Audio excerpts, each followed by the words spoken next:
To compose two functions means to plug one function into the other function.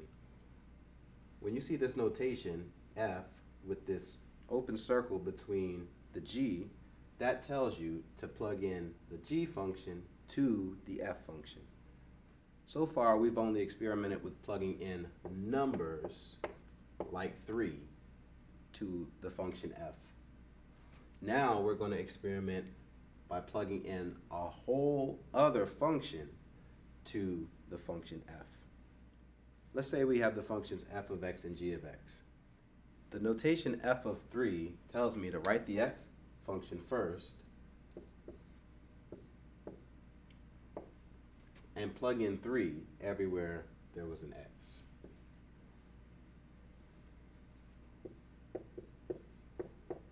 When we simplify, we have to apply the exponent first. 3 squared is 9, and 9 times 10 is 90. So f of 3 equals 90. Similarly, the notation f of g of x tells me write the f function first, just like we did previously.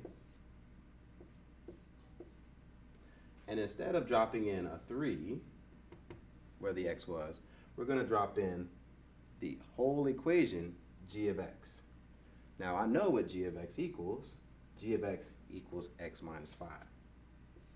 So I'm just going to write x minus 5 in the parentheses. Now we can continue to simplify this because just like we applied the exponent to the 3, we can apply the exponent to the x minus 5.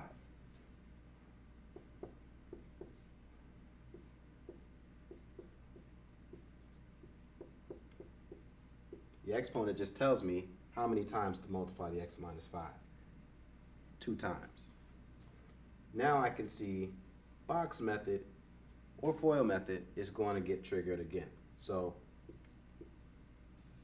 what I can do off to the side is I could simplify this multiplication by doing the box method. X times x, x squared. X times negative 5, negative 5x.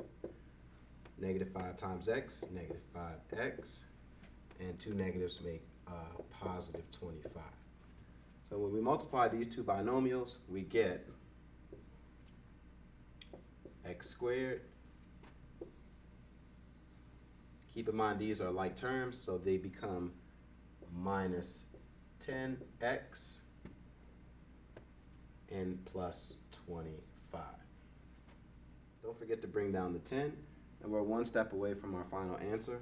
The only remaining step is to distribute the 10 to each term in the trinomial.